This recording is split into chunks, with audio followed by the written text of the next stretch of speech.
Have you ever wondered why a perfectly executed trading strategy suddenly stops working? Oh, it happens all the time. Right. I mean, really think about it for a second. Why does that textbook breakout, the exact same pattern that made you money last month, suddenly turn into a massive trap today? It's the most frustrating feeling in the world. It really is. Yeah. You put in the work, you learn the patterns, you memorize all those candlestick formations, you do everything the weekend courses and the YouTube gurus tell you to do, but somehow the market still feels like a rigged casino. Yeah, you pull the lever and you're just hoping the cherries line up. Exactly. You're just sitting there staring at your charting software. And imagine this scenario.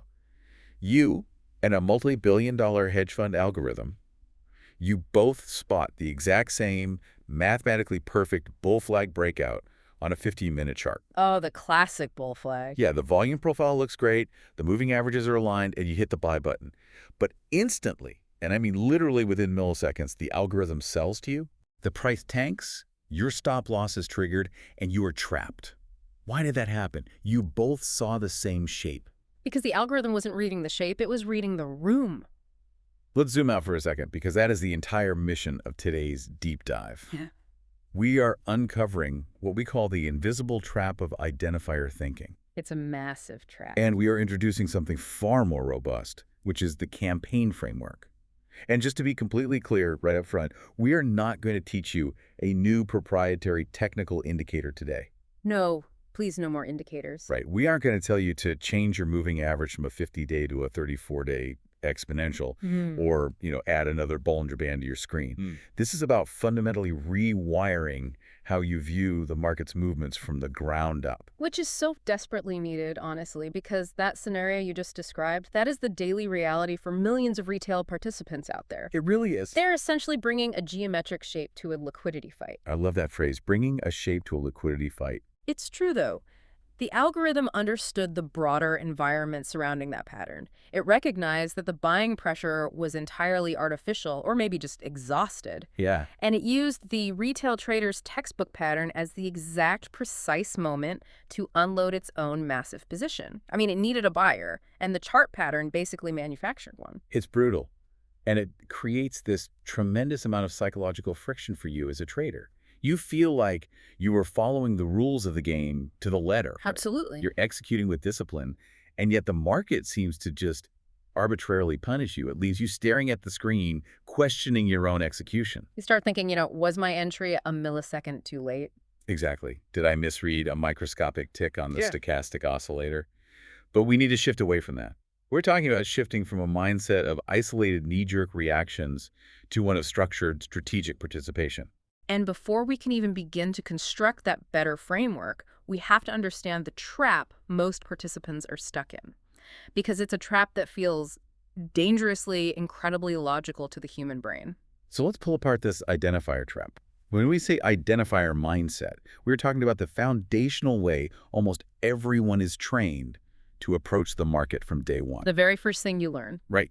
You are taught to identify things. You train your brain to recognize patterns, signals, recurring formations. The bull flag, the pennant, the head and shoulders. Yeah, the bearish divergence on an RSI, the key Fibonacci retracement levels. You are basically playing a high-speed game of visual matching. And what's fascinating here is the psychological effect of this visual matching training. It is profound because it creates this really powerful illusion of precision. An illusion, right. When a trader learns to spot a breakout, it ceases to be just a historical record of transacted prices on a screen. It becomes a mandate. Mandate to act. Exactly. A divergence on a lagging mathematical indicator isn't viewed as just a calculation of past momentum anymore. It is treated as a severe, real-time warning. Like an alarm going off. Yes. A support level becomes this definitive hard deck. The entire process of interacting with the market just narrows down to recognizing what price is doing in one specific isolated micro moment and reacting to it instantly. And honestly, it feels incredibly rewarding at first. It feels like you've cracked a secret code. Yeah. You see the shape, you know the rule, you execute the trade. You feel like a genius. You feel like a sniper waiting in the bushes. But here is the massive structural flaw that blows up so many accounts. This mindset completely fragments the market into isolated, microscopic That's events. the danger. Every single trade becomes a standalone decision. It is completely disconnected from the liquidity environment of yesterday, and it's completely blind to the macro trajectory of tomorrow. There's absolutely no continuity at all. It's just a sequence of twitch reactions. And operating without continuity means you are actively stripping away the narrative of capital. You are ignoring the underlying forces that actually drive asset prices over time. Which is money moving. Exactly. When you treat the market as a series of isolated flashpoints, you are entirely detached from the mechanics of why money is actually moving. Trading an identifier without context is, it's like trying to calculate how fast a feather will fall to the ground by only staring obsessively at the feather, Right. while completely ignoring whether you are dropping it in a vacuum, inside a wind tunnel, or at the bottom of the ocean. The environment dictates the physics. Exactly. Or, let's use another analogy.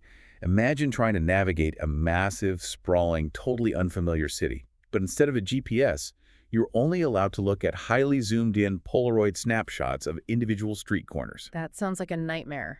It is. You look at a photo and say, oh, a stop sign. I know what to do at a stop sign. I hit the brakes. Yeah. Or look, a green light. I accelerate. You perfectly recognize the signal in the photo. But you have zero idea what neighborhood you're in. You don't know if that green light is on a quiet suburban road or if you are accelerating directly onto a collapsed bridge. That's a great way to put it. You identify the immediate signal perfectly, but you are entirely blind to the broader environment. Yeah. And building on that city map idea, the danger isn't just that you don't know the neighborhood. The real danger is what happens to your psychology when those isolated signals inevitably fail. Because they will fail. Because the environment will change, the wind tunnel will turn on, and that stop sign won't mean what you thought it meant. But because the trader is trapped in the identifier mindset, they don't question their lack of a map. Right. They blame the camera. They think they just need a better lens. Exactly. They question the resolution of the Polaroid. They assume the flaw is in their recognition of the pattern. So they enter what I call the doom loop of inconsistency. The doom loop. Walk us through that. They try to refine the identifiers. They add more filters to their charts. They require 3 different moving averages just to confirm a simple signal. Oh man, I've seen those charts. They search for tighter, more complex, more esoteric candlestick formations. They start thinking, well, the regular breakout failed because I didn't check if the mass CD histogram was perfectly accelerating while the stochastic was crossing 20. Right. It becomes this wild rationalization. The complexity on their screen just explodes. The chart literally becomes a mess of neon lines, overlapping zones, and contradictory signals. But their actual fundamental understanding of market mechanics remains completely stagnant. I know so many people living in that doom loop. They have 6 monitors looking like a Las Vegas laser light show. Yeah, you can't even see the price candles anymore. Exactly. And they are still just guessing. They're highly educated guessers, but still guessers.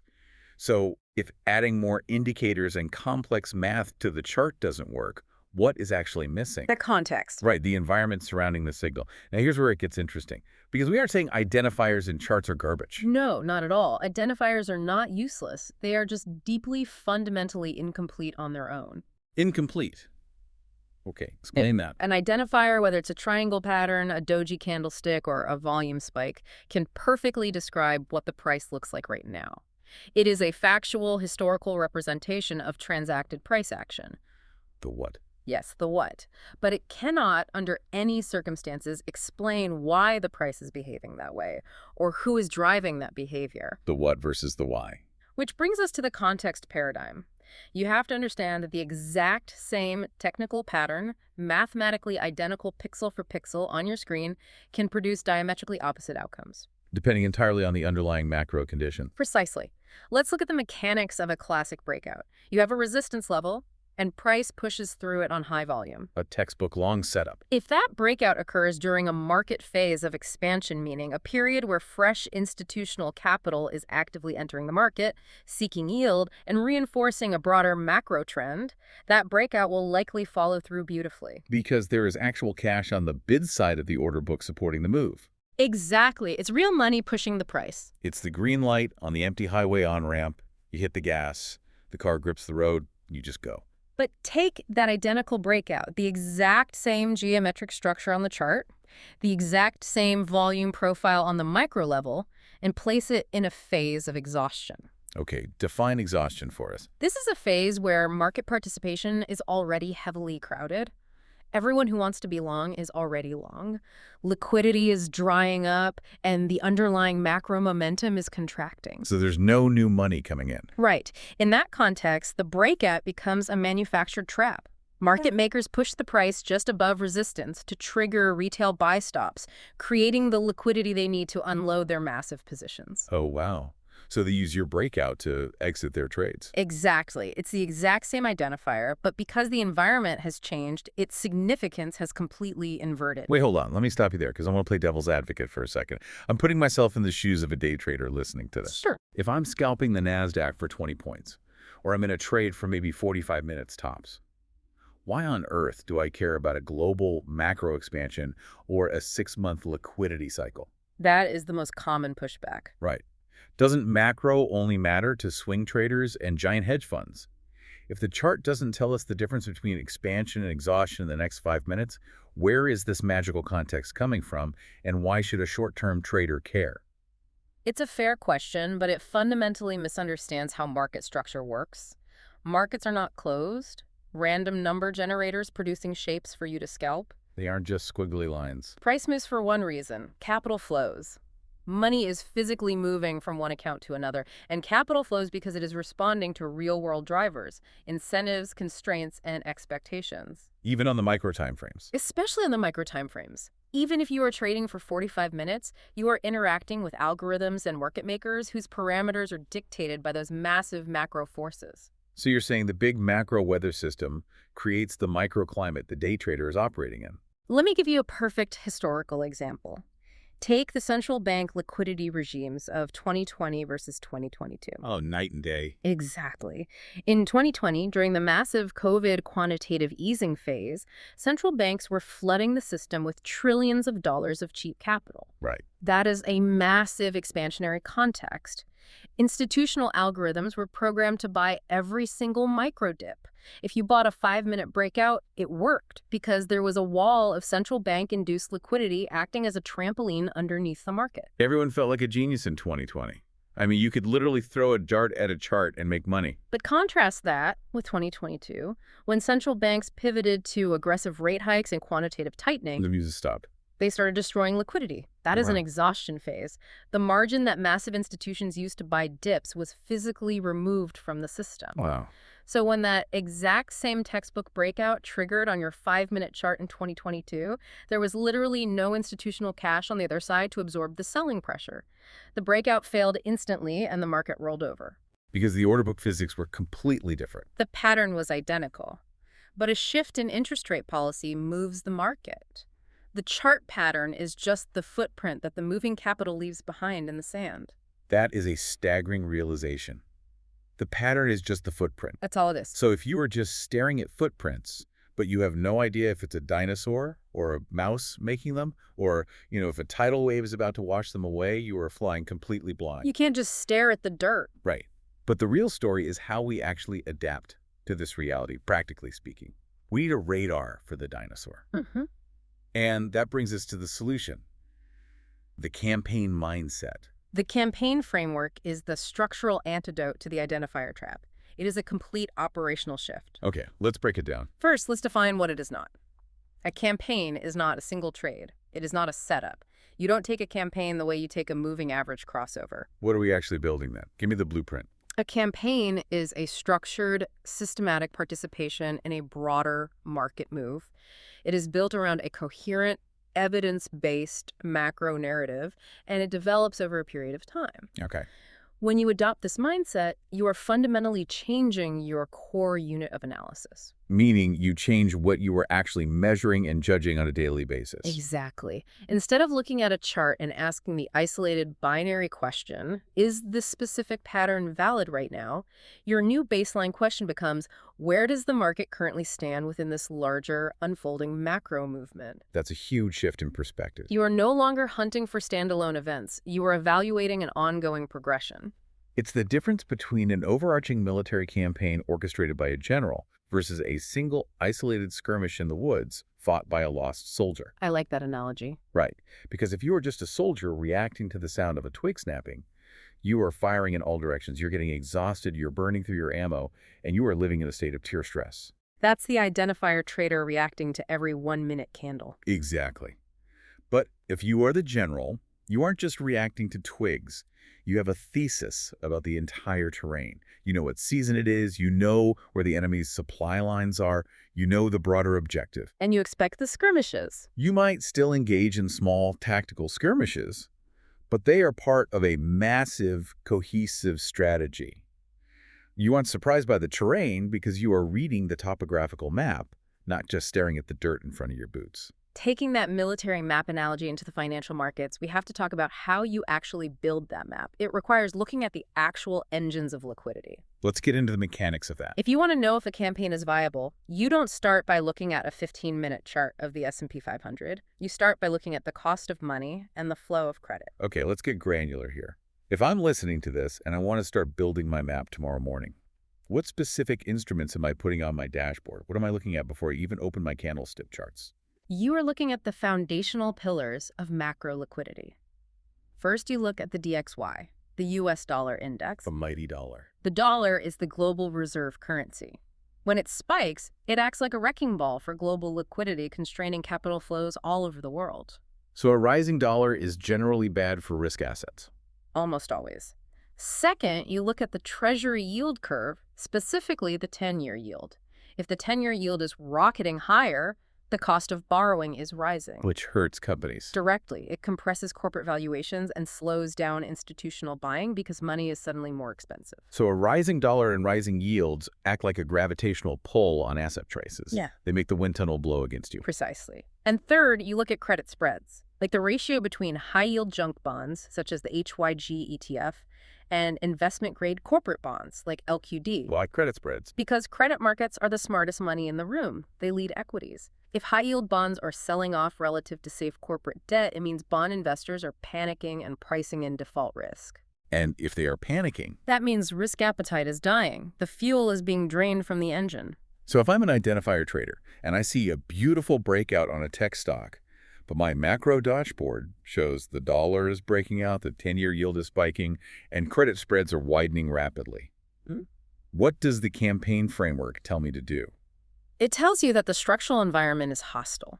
The wind tunnel is blowing straight into your face at 100 miles an hour. Right. It tells you that institutional liquidity is likely pulling back, not expanding. Therefore, that beautiful tech stock breakout has an incredibly high probability of being a trap. So you just don't take it. The campaign framework gives you the permission and the discipline to simply sit on your hands and ignore the pattern entirely. That brings up a fascinating point about psychology and action. Yeah. Because shifting to this campaign mindset doesn't just change how you analyze the news, it completely overhauls your daily actions at the desk. It changes everything. Specifically, it changes everything about how you handle risk and the sheer frequency of your trading. It requires a total transformation in how you define risk. When you are an identifier trader, risk is a binary, localized, single decision event.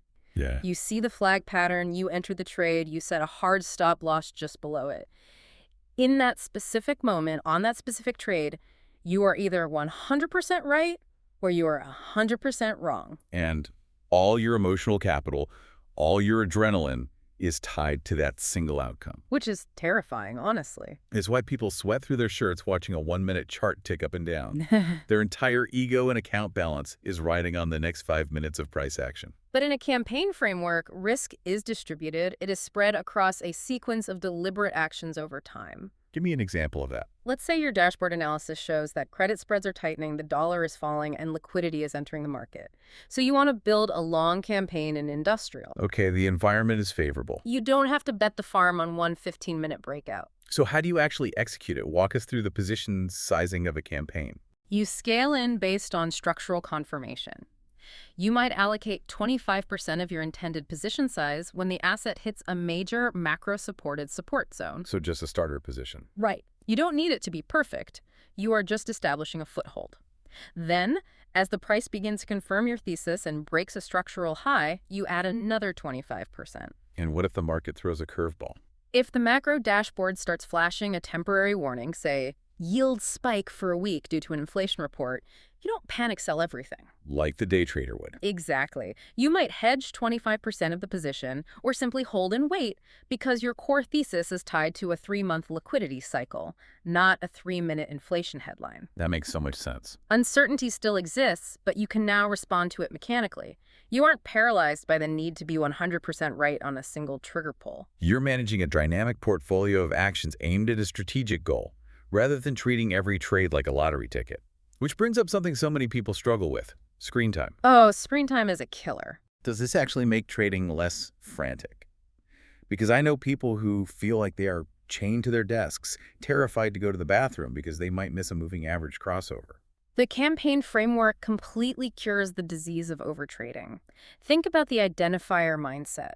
When you trade purely on isolated signals, every single blink of the market demands your cognitive attention. Every single tick. Every crossover, every sudden volume spike, every minor support level test looks like a potential opportunity to make money or a potential threat to lose it. It's exhausting. It creates a sea of low-quality, highly stressful decisions. It is pure cognitive overload. You're jumping at shadows. Yeah. Every snapped twig in the forest feels like a predator. But when you operate within a campaign, your selectivity naturally increases to an elite level. In a campaign, you only care about developments that either confirm or invalidate your underlying macro thesis. So most of the price action is just ignored. Exactly. If your campaign is based on an expansionary phase driven by a dovish central bank policy, a random 2% drop on a Tuesday afternoon that is driven by algorithmic rebalancing has absolutely nothing to do with your thesis. It doesn't mean the thesis is wrong. It doesn't trigger a panic response, it's just noise. Suddenly, 90% of the daily market chop becomes entirely irrelevant to your objective. That sounds incredibly peaceful. The psychological relief of not having to sweat a red candle must be immense. It preserves your mental capital, which is just as important as your financial capital. It naturally reduces overtrading and radically improves your focus. Because you aren't hunting for dopamine. You aren't scanning 50 different charts looking for a quick hit from a geometric pattern. You are patiently monitoring a few key variables on your macro dashboard that actually dictate the flow of money. Okay, let's play devil's advocate here. If the campaign framework is vastly superior, if it saves you from overtrading, if it distributes risk, and if it actually aligns you with the real order book mechanics and capital flows moving the market, why isn't every trader taught to do this from day one? That is the multi-million-dollar question. Why is YouTube and every trading seminar out there filled with, learn these 3 secret candlestick patterns to get rich? Why is the industry obsessed with identifiers if they are fundamentally flawed? It's a great question, and the answer is rooted in human psychology and the economics of marketing. Campaign thinking is incredibly hard to adopt and even harder to sell for one specific reason. Which is? It requires a very high tolerance for ambiguity. Ambiguity, the one thing human brains absolutely despise. We want black and white. We want certainty. We are biologically wired to seek certainty. Unlike mechanical, identifier-based systems that give you a neat, immediate sense of control, you see the pattern, you click buy, instantly if you won or lost, a campaign unfolds slowly. It takes time. It is messy. There are long periods of contradiction. There are times when your macro thesis is objectively correct, but the market is moving against you temporarily due to structural positioning or options expiration. Right. The market can stay irrational. There are no fixed, guaranteed, if X then Y rules in a campaign. It requires interpretation, constant reassessment, and nuanced judgment. And you can't easily package nuanced judgment and ambiguity into a $997 weekend seminar. If we connect this to the bigger picture of how education works in this space, the industry prioritizes simplicity and repeatability because that is what scales. That's what sells. Patterns are incredibly easy to teach. I can show you a picture of a head and shoulders pattern, and in 5 seconds you understand the concept. Sure, it looks like head and shoulders. Mathematical indicators are easy to test, optimize, and code into proprietary software that can be sold for a monthly subscription. This creates a highly marketable but incredibly dangerous illusion. An illusion of control. It creates the illusion that the market is a closed system that can be solved with a rigid set of mechanical rules. It's selling the illusion of a closed system. We desperately want the market to be like a game of chess. Yeah, exactly. Because in chess, the rules are fixed, the board is strictly constrained to 64 squares, the pieces only move in specific ways, and if you just memorize the best opening theories, you can win. But the market isn't chess. The market is the ultimate open system. It's more like a massive global game of poker played during a hurricane. I love that. Played during a hurricane. It is driven by human emotion, sudden geopolitical events, massive institutional hedging requirements, and competing algorithms, all colliding in real time. Expecting a simple geometric pattern on a screen to accurately predict the outcome of a complex, open ecology of millions of participants is kind of absurd when you pull back the curtain. It is entirely absurd. A framework that ignores the complex, evolving conditions of actual market participants will always, eventually, fail to produce consistent results. It has to fail. You cannot force a dynamic, open system into a static, closed system box just because it makes you feel a false sense of control.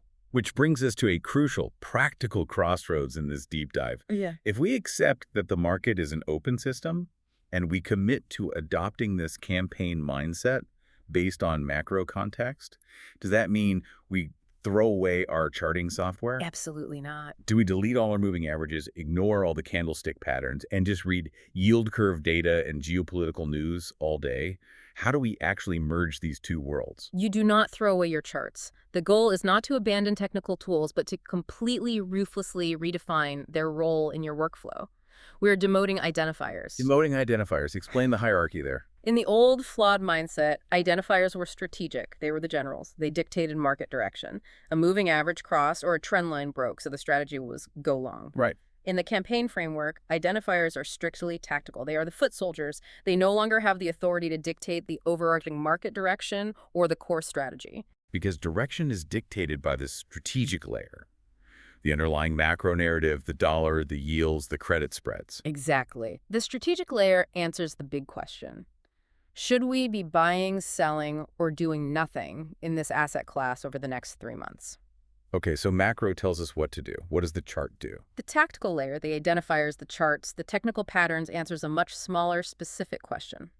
Given that we are fundamentally bullish, at what specific price and time today is the most efficient moment to execute a piece of that long strategy? Identifiers are merely used for timing and execution within the confines of the campaign, nothing more. Here's where it gets really interesting. How do these two forces actually work together in practice? Walk us through the anatomy of a perfectly aligned campaign execution from start to finish. Let's make this highly concrete for the listener. It all comes down to the concept of structural alignment. Let's say your strategic macro work indicates we are entering a massive expansionary phase for industrial commodities. Okay, we're bullish on industrials. You've looked at the data. There is a structural supply deficit in copper, the US dollar is rolling over and breaking down, and global manufacturing PMIs are turning positive. So all the macro lights are green. That is your campaign narrative. The wind tunnel is blowing hard at your back. You are looking for opportunities to get long copper miners. Okay, so the strategy is set. Now we move to the tactical layer. Right. Now, you open your chart of a copper miners ETF. You aren't looking for a strategy. You are looking for an execution window. You're hunting for a good entry.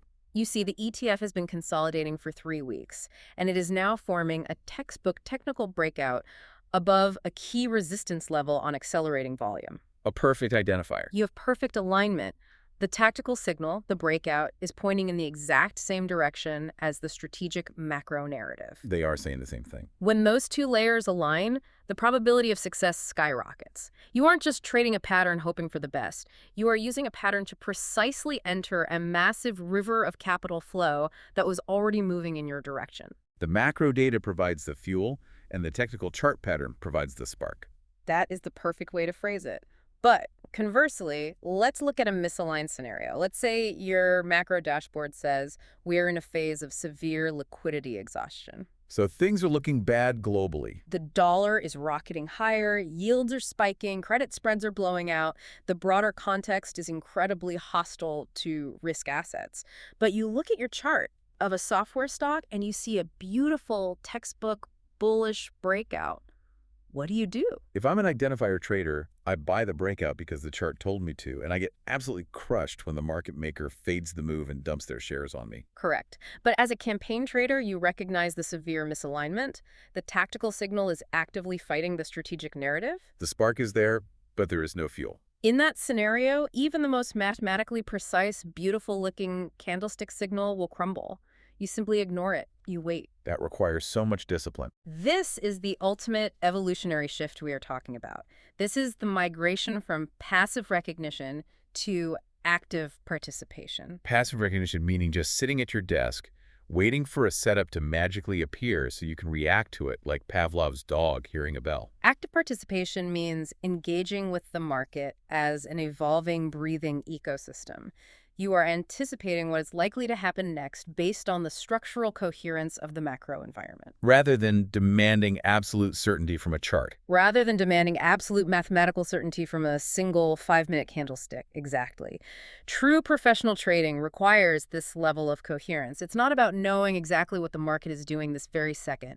It's about deeply understanding what the market is in the process of becoming and positioning yourself accordingly ahead of time. So what does this all mean for you, the listener, as you sit down at your desk tomorrow? Let's synthesize this journey we've just taken. It's a lot to take in. We've moved from the incredibly frustrating trap of isolated identifiers, where you are flying blind, reacting to zoomed-in snapshots, and pulling your hair out when perfect patterns become traps, to the cohesive structural power of the campaign framework. From a soldier to a general.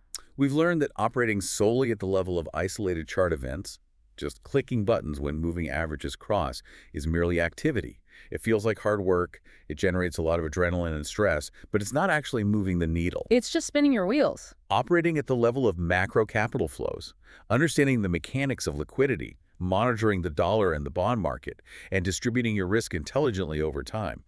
That is true strategy. And that strategic depth is going to become an absolute necessity for survival in the future. Oh, without a doubt. As markets become increasingly saturated with sophisticated algorithmic trading, quantitative hedge funds, and high-frequency machine learning models, those isolated surface-level identifiers are only going to become less and less reliable. The machines are just too fast. The machines can see the geometric patterns faster than you can. They can calculate the RSI divergences faster than you can. And they will ruthlessly exploit those mechanical breakouts, using them to trap retail liquidity. They will hunt those patterns. The human traders who survive and thrive tomorrow will not be the ones staring closer at the 1-minute charts trying to be faster. They will be the ones who step back, zoom out, and intelligently align themselves with the deeper, slower rivers of capital flow that algorithms can't easily capture in a millisecond. The ultimate edge for the human trader isn't computational speed. It's contextual understanding. We want to leave you with a final, slightly uncomfortable thought to mull over today. A provocative thought. The next time you are sitting at your desk and a mathematically perfect textbook setup completely fails on you, sucking money out of your account, do not rush to tweak your indicator. They'll do it. Do not go down the YouTube rabbit hole looking for a new magical moving average setting. Instead, step back, look at the blank space around the chart, look at the macro environment, and ask yourself this question. Whose campaign am I unknowingly providing liquidity for right now? Are you playing your own cohesive, strategic game? Or are you just a tiny, isolated fragment blindly reacting inside someone else's? Think about it. Until next time on The Deep Dive.